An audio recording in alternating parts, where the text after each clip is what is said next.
Hello, everybody. My name is Jenny Hosback, and Ruth Clark and I will be sharing with you a session called Zero. It's the Community Health Worker Program Explained. So we welcome all of you who are listening to this. We want you to sign in using the link in the chat box and plan on attending the entire hour. It's important that if you have questions on the content, to let Yang know anything that is not understandable or you can't see utility or usefulness, please let Yang know and she will let us know. So any questions or clarifications that you have, please share with us. When we do the online classes, we want your full participation. So please, when you're in our classes for the Community Health Worker Program, we ask that you have your camera and microphone on.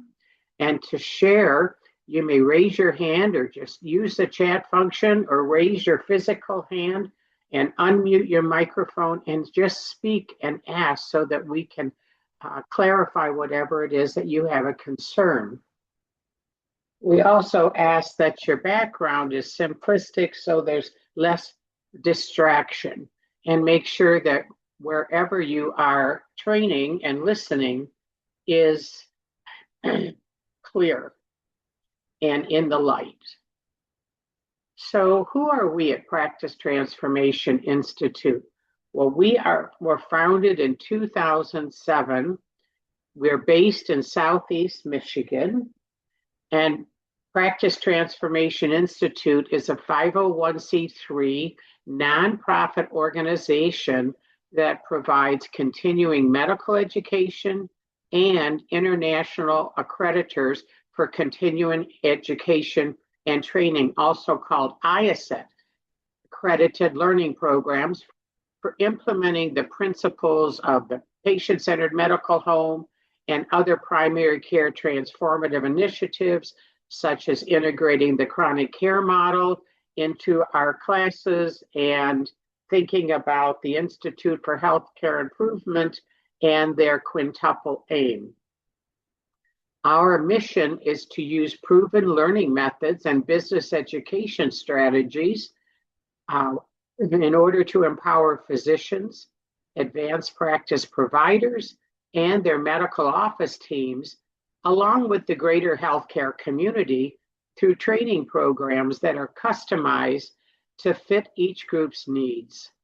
PTI exists to inspire and assist individuals and organizations to improve how healthcare is delivered in their communities, in the state of Michigan, and across the country. I mentioned IACET before. Practice Transformation Institute is accredited by the International Accreditors for Continuing Education and Training. IACET is the acronym, and it offers IACET CEU's continuing education units for its learning events that comply with the ANSI and the IACET continuing education and training standard. IACET is recognized internationally as a standard development organization and accrediting body that promotes quality of continuing education and training.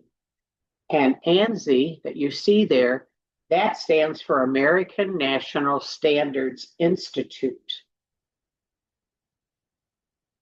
Michigan Department of Health and Human Services has approved the Community Health Worker Program that PTI offers, and that's important for you to know. PTI's program complies with the requirements of the National C3 Council. There's a lot of definitions out there for a community health worker, but we have two here that we want to share with you. Community health workers, and you'll see CHWs from now on, are lay members of the community who work either for pay or as volunteers in association with the local health system in both urban and rural environments. CHWs usually share ethnicity, language, socioeconomic status, and life experiences with the community members they serve. And that came from the National Institutes for Health. In 2014, the American Public Health Association defined a community health worker as a person who is a frontline public health worker who is a trusted member of and or has an unusually close understanding of the community served.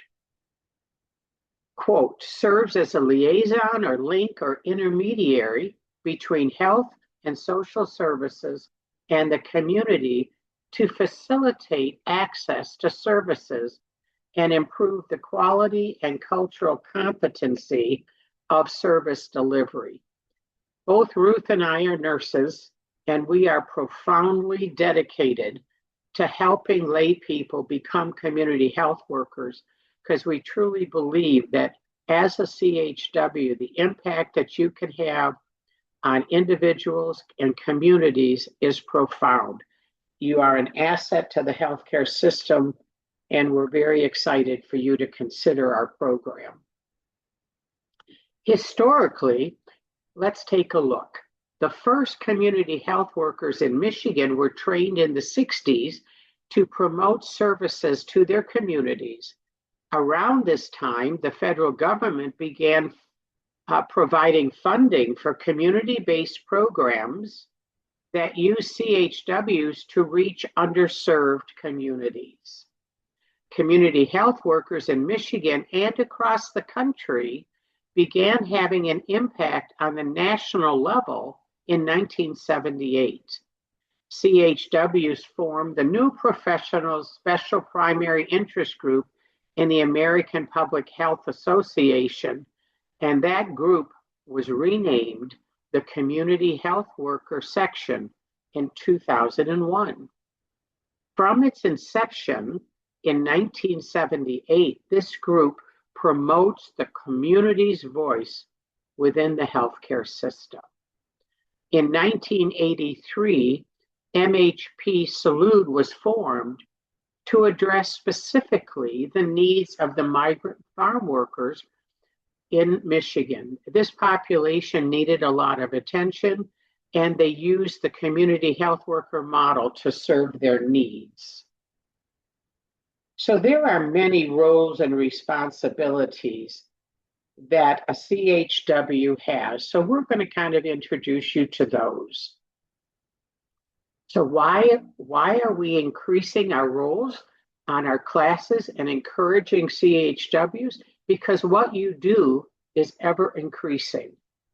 We know that as a CHW, the recognition of the social determinants of health and behavioral health needs is critical. The SDOH screening and behavioral health screening is something that you will be doing consistently as a CHW. Your role will focus on not only the individual, but the community's health. There is an ever increasing need to increase health access within communities. We know there is a growing diversity in our USA population, and unfortunately, a growing prevalence of chronic diseases. So this is another role that you will be taking on. We also know that there's an advanced acuity of patients with chronic conditions. Acuity meaning the level of illness, and it's getting worse. And we also know our population is getting older, and we know that healthcare is ever changing, and there's exceptional growing complexity in the system.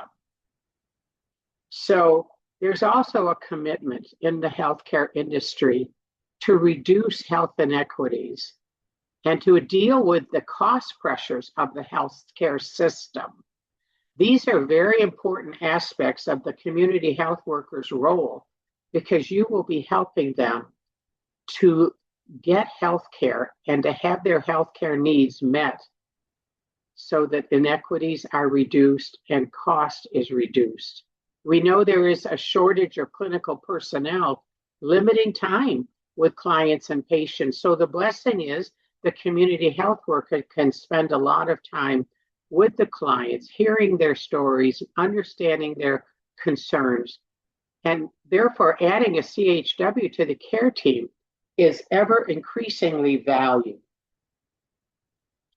When we think about the different qualities of a community health worker, as you can see on the slide and in the heart, there are many core CHW qualities. So let me go through some of those for you. Interpersonal skills, such as warmth, such as empathy, that's the ability to listen and respond to persons and communities with compassion and kindness. Trustworthiness, being honest and allowing others to confide in you, maintaining confidentiality, and always upholding professional ethics. Open-mindedness, that's the willingness to embrace others' differences, including their flaws, and be non-judgmental in your interactions with them. The next one is objectivity, where you are striving to work and view clients and their situations or circumstances without the influence of any personal prejudice or bias.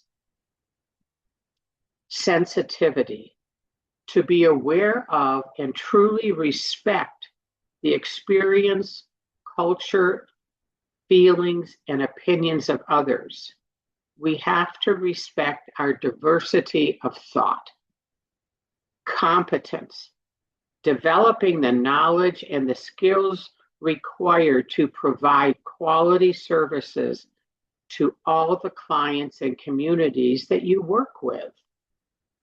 Commitment to social justice, the commitment and the heart to fight injustice and to advocate for social changes that promote the health and well-being of your clients and their communities.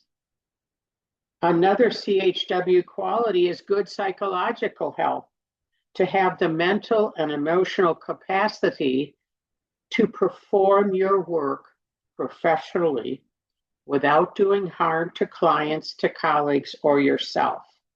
And lastly, listed as a quality is self-awareness and understanding, being willing and able to reflect and analyze your own experiences, to really look at your own biases and prejudices to ensure that they do not negatively affect your interactions with your clients, your communities, or for anybody else that you're working with on the healthcare team.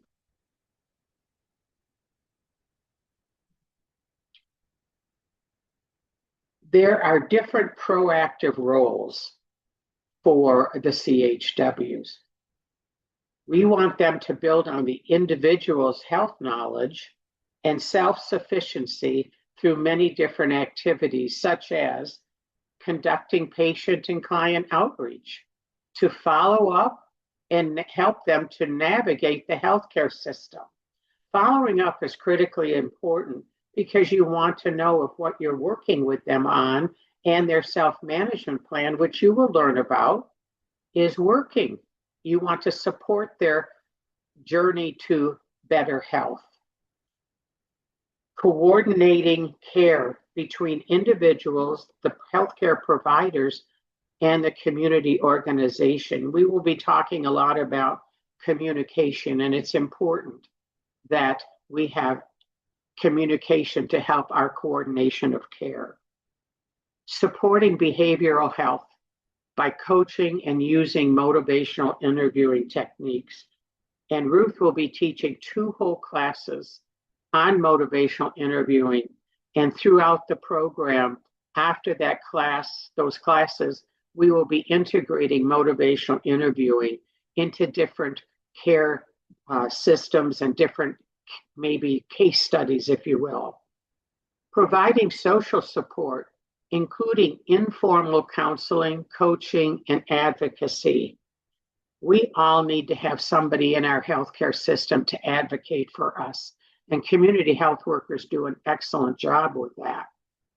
Promoting understanding and self-management of chronic conditions. Chronic conditions don't go away, but as a CHW, you will learn about several different chronic conditions so that you can be aware of what's happening with the patient. And the last individual proactive role is performing health screenings and disease prevention activities to improve health outcomes and to reduce disparities.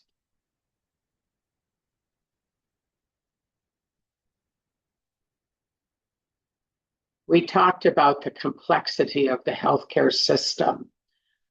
Patient navigators can, as a CHW, can guide patients through this ever complex system and help them to overcome any barriers that might prevent them from getting the care that they need.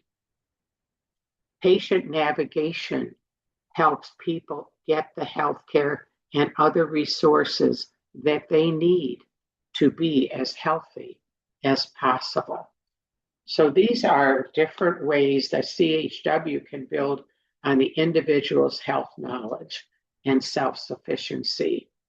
To continue that, we also want cultural mediation among individuals and their communities and health and social service systems. Different cultures have different approaches to healthcare. As I mentioned earlier, navigation of the system, which is very complex, I believe, and implementing individual and environmental assessments so that you know what's happening. You will be doing social determinant of health screening to find out if the environment that they're living in has mold or mildew or any other kind of health hazards. And lastly, on this slide, we want you to advocate, as I mentioned earlier, for our individuals. From a proactive role, the CHWs builds on the community's health knowledge. And what does that look like? That means you will be supporting and organizing community outreach activities. You will provide culturally appropriate health education and information. We want you to build trust within that community through access to culturally competent services. We want you to be able to identify culturally and linguistically appropriate healthcare providers and community liaisons who can meet the needs of the different people you will be serving. Another proactive role is to work with state and local social service organizations to navigate the healthcare system and connect community resources. You will be spending a lot of time collecting resources for your patients and for yourself so that you will have this documented list of resources to call from in your future roles and responsibilities. Another proactive role with the community is working as a link between the providers and the community, because you will be out in the community, and conducting community assessments for advocating now for the community. Now that you have all these proactive roles, what in the world is your title going to look like? Well, it's many. If you look at all these bullets, these are all names for potential community health worker titles. You may be a camp health aide, a case management aide, a community care coordinator, a community health advisor, a community health navigator, a community health representative. You might be called a community liaison or a community organizer, or you may be called a community support worker, a family service worker, a human service worker, a lay health worker, a life skills counselor. In addition, you might be an outreach educator, a peer health promoter, a peer health educator, a peer navigator, a promotora, or a social work assistant. Now, many people that see this list ask me and Ruth, what is a promotora? A promotora is a lay Hispanic or Latino community member who receives specialized training to provide basic health education in the community without being a professional licensed healthcare worker. Where will you do all this work? Well, it may be in a clinic, a community-based organization, maybe a health insurance company, or a hospital, or a local health department. Maybe you'll be working in a nursing home, a primary care provider practice. Maybe you'll be in a senior center. Maybe you'll be working in a specialty practice. You see, there are many locations for a community health worker to indeed participate in our healthcare system. And what do we expect? What are the outcomes that we have for a community health worker and all the services they provide? One of the outcomes is enhanced communication and understanding between community organizations, social service systems, and healthcare providers.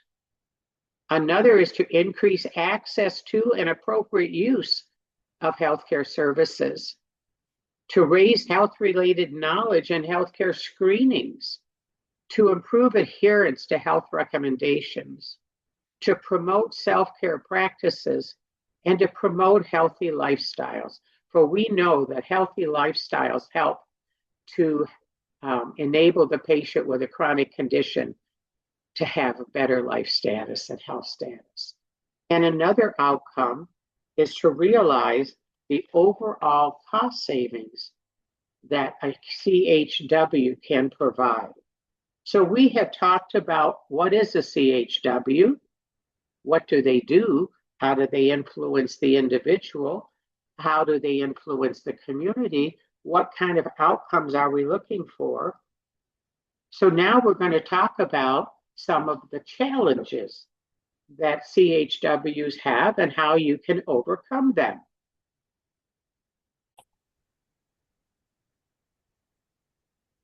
So hopefully, as Ginny has been speaking, you're starting to get excited about all of the possibilities that there are as a CHW, where you can work, what kinds of activities you'll be doing, your role. As with any profession where we're working with people, there will be challenges. And as a CHW, you'll be helping people who are struggling. Sometimes it'll be on one of the worst days of their lives, and you can make a difference. Regardless of the challenges, helping people in need is always rewarding. Whether or not they say thank you, you have that sense that you were able to make a difference in someone's lives. There are some challenges that we just wanted to mention. One is lack of reimbursement or low levels of reimbursement for community health worker services. We are fortunate to have Medicaid payment. That is a lower level of reimbursement, and not all the services are covered. We have some commercial insurers who are paying for certain codes that community health workers are able to provide services around coordination of care and discussions with your patients or clients. The CHW role isn't always well understood in many areas within healthcare and in social services. So you may find yourself explaining all of the ways that you can help when you are speaking with some of the leadership or your peers within whatever organization you're working. The standards and requirements differ across different organizations and states. However, there is a consensus with what Ginny had mentioned earlier, the C3 standards, and that's beginning to get a lot of traction across the country, and we're finding that more and more states are using those standards. Now, community health worker services were first formally allowed back with the beginning of the Affordable Care Act in 2010. So here we are, quite a few years after that, more than a quarter century actually past that. And back in January of 2024, Michigan did implement a payment system for certain CHW services and approved those payment systems.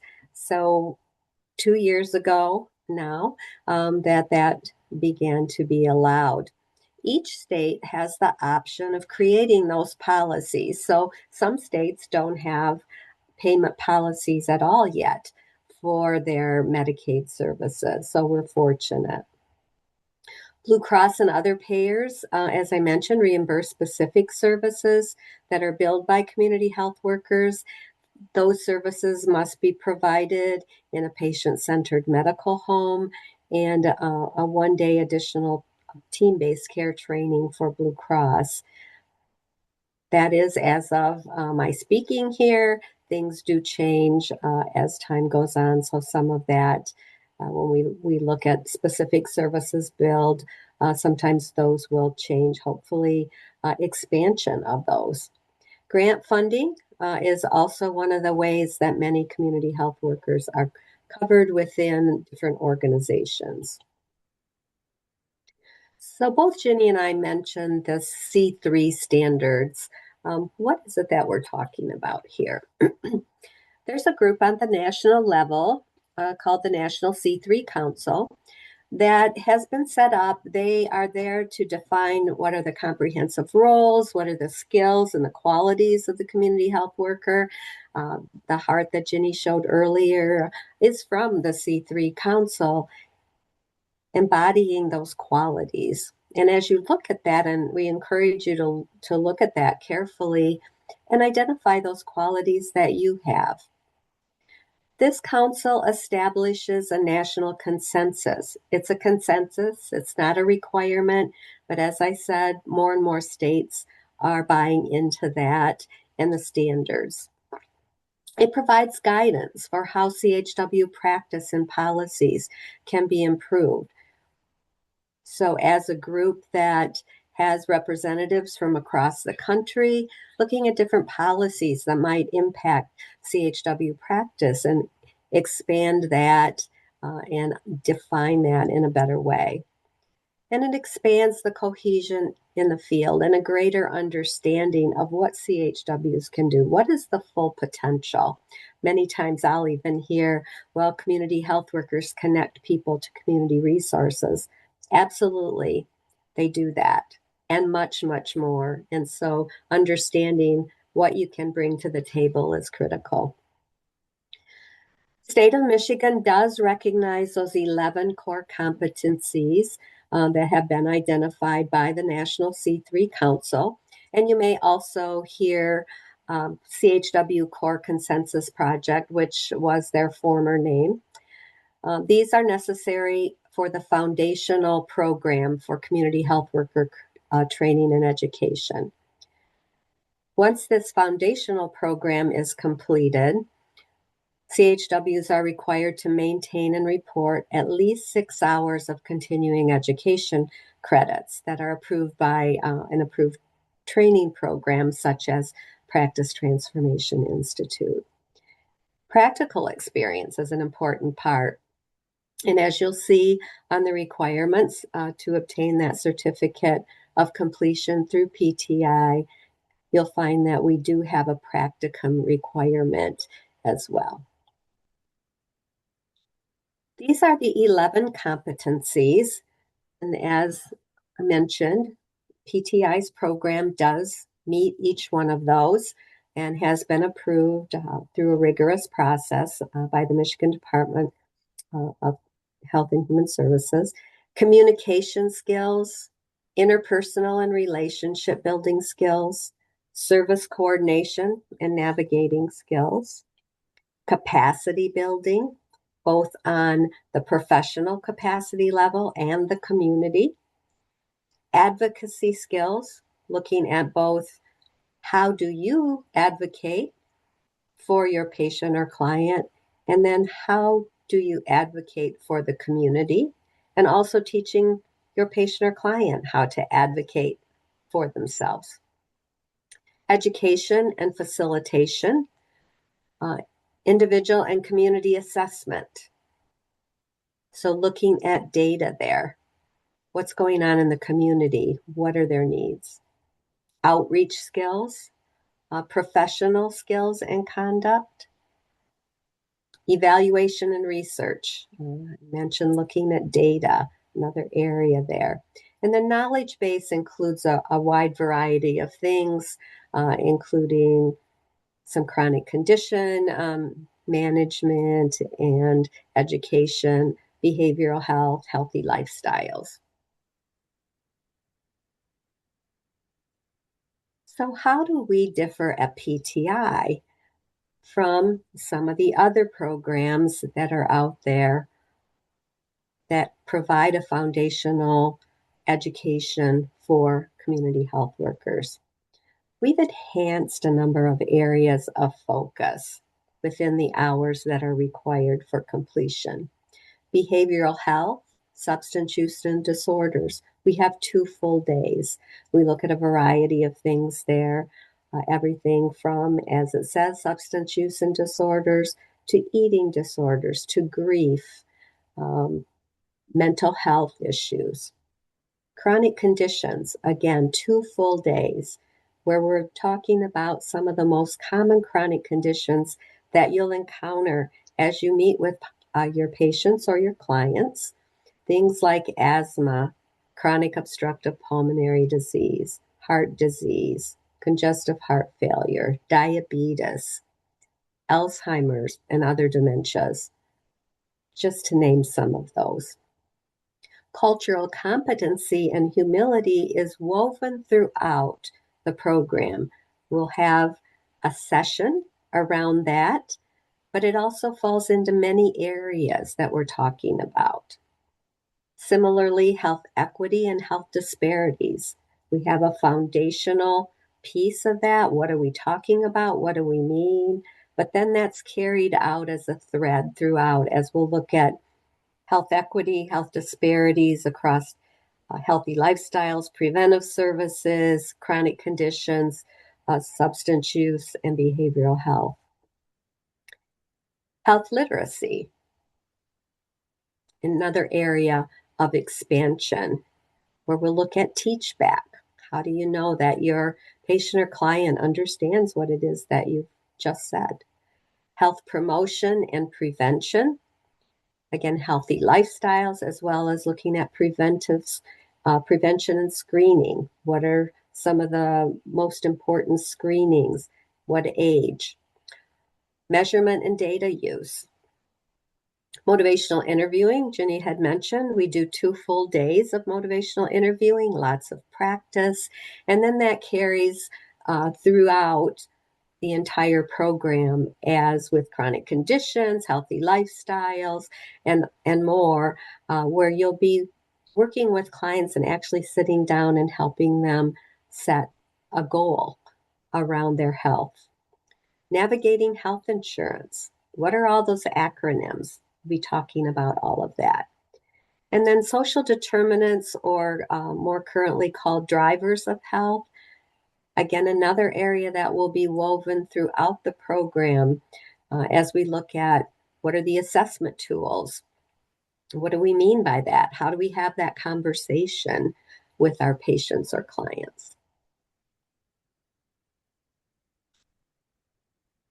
In order to qualify to deliver these Medicaid reimbursable services, effective January 1st of 2024, a person must meet the following criteria. So you must be 18 years of age or older at the time of that billing. So if at this point, say you're 17 and you're looking for something after high school that's going to move you into a position that you're interested in, certainly can take the course, won't be able to be reimbursed until you're 18. need to have that high school diploma or high school equivalency diploma to obtain those services for reimbursement. Meet the CHW training program pathway. Now, back in 2024, this is from the document that was issued by MDHHS. There was a 24-month grace period in which the person who would be practicing, had been practicing as a community health worker, could continue to do that and get paid for services until they finished a training program. That period has ended as of December 31st of 2025. That 24 months is done. So everyone wanting to be reimbursed for services must go through a training program that's approved by MDHHS. Successfully, excuse me. Must have successfully completed the application with MDHHS and be in good standing with the Medicaid registry.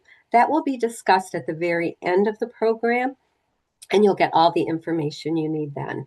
And then completing that provider enrollment and what the requirements are there, again, will be provided you at the end of our program.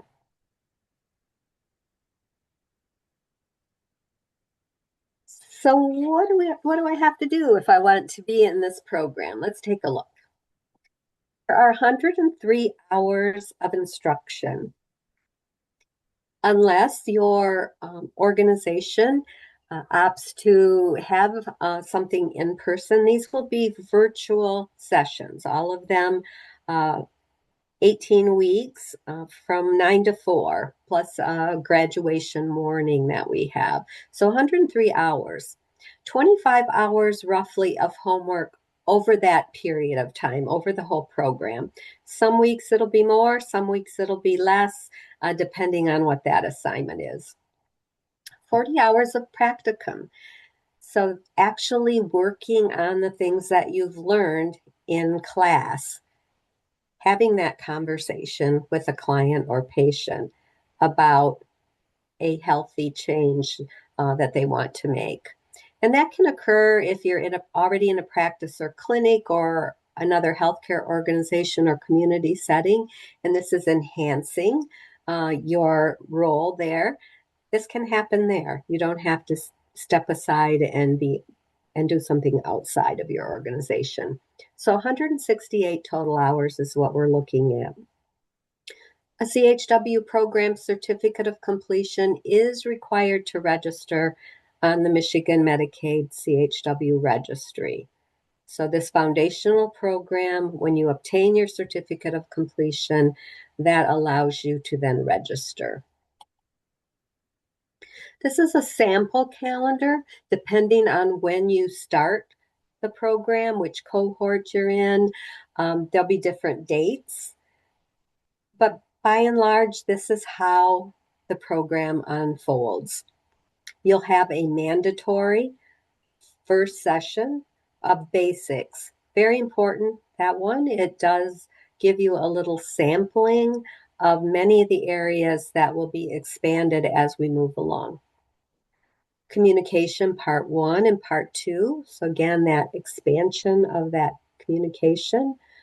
Then 2 sessions on motivational interviewing, go into ethical and legal concepts, assessment and interventions, documentation of encounters, and documentation is also one of those threads throughout the program. Professional capacity building. How do you, as a CHW, continue to grow as you move forward? Community capacity building. Being able to look at the community and decide, think about what do they need, and then being able to advocate. Public health and health literacy, healthy lifestyles. Then we move into many of the more medically related things, but we also bring that into how does that apply to you as a community health worker that may be working within a community setting. So screening and prevention, 2 sessions on chronic conditions, 2 on behavioral health. Then the final two mandatory sessions, navigating the insurance maze. Putting it all together is an afternoon in which you'll get a case study, and together with 2, 3 of your other peers, we'll look at what are those things from the beginning. How do I incorporate what I've learned into this case study? If this person was sitting in front of me, what would I do? Where would I begin?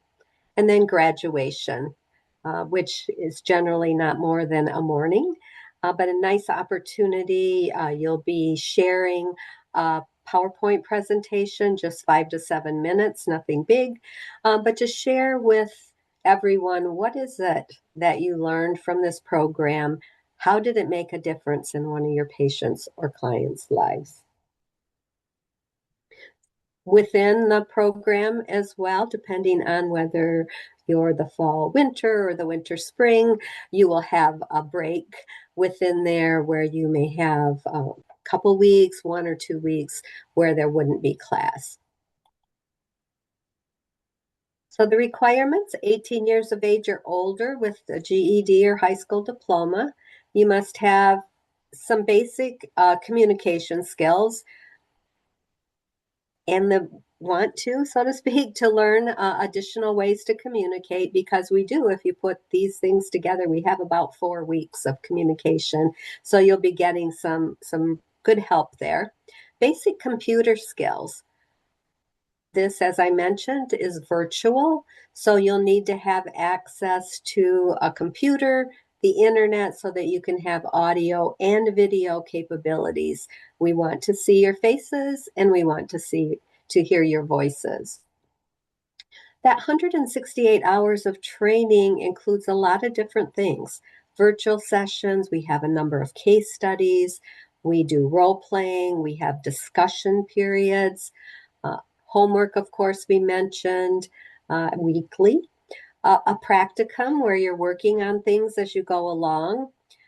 Every week, you'll have a post-session test that you must complete and an evaluation. We're always looking at what is it that our learners are able to take away and where could we improve.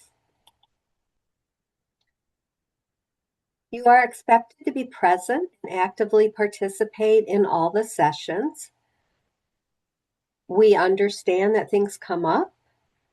Sometimes it's a health-related thing. Sometimes it's a planned vacation for that period. But you must miss no more than 2 sessions.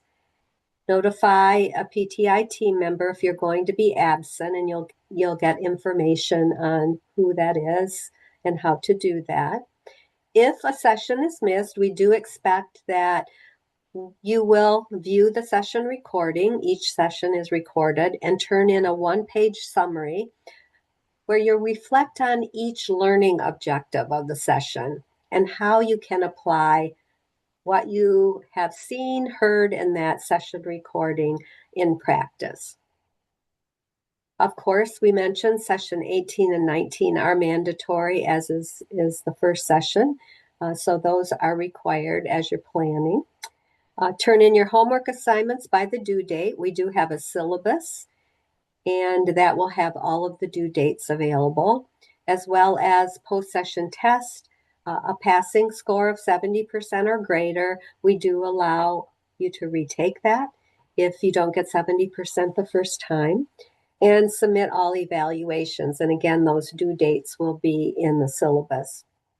I mentioned the PowerPoint presentation for graduation, and then that practicum assessment tool will also be due late in the program. So why would you want to do this? Why would you want to be a community health worker? And some of the benefits of completing PTI's program in particular, that professional recognition. There's opportunity for professional growth, more opportunities within various settings. Ginny shared those many settings that we're seeing community health workers now. And as more and more people understand the value of community health workers, that has been expanding over the last a couple years now. Increasing your personal and interpersonal skills. We've seen a number of people use what they've learned to help their family member or their friend, as well as their patients or clients. Improving self-efficacy. You're able to navigate everything better. Utilizing screening and assessment tools, learning about new tools that you might be able to incorporate. You'll be introduced to many of the challenges that your patients experience with those common chronic conditions if you're working in that primary care setting. If you're working outside of a primary care setting, your clients or your patients also need to have someone that they can talk to, and you'll have that body of knowledge that will help you there. You'll be more familiar with issues around behavioral health and substance use disorders. How to navigate community resources. What are they? How do I connect with them? What are the requirements for a person to be able to receive services? You'll learn more about organizing community health activities, how to advocate for that person or that group, and identifying resources to improve the well-being, not just of individuals, which is critical, but of that community as well. So hopefully you're now extremely interested in this program. We're more than excited to have you join.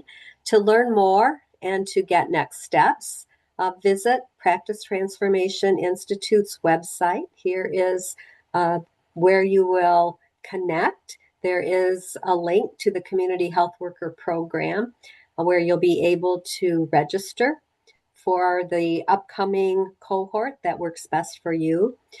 Capacity is limited in each of the cohorts because we do like a very personal approach. We provide personalized feedback when you submit your homework using Google Classroom. So we do limit capacity, so we encourage you to look at that now. So hopefully Ginny and I will see you within the next cohort. Thanks for your time. Thank you so much. Take care.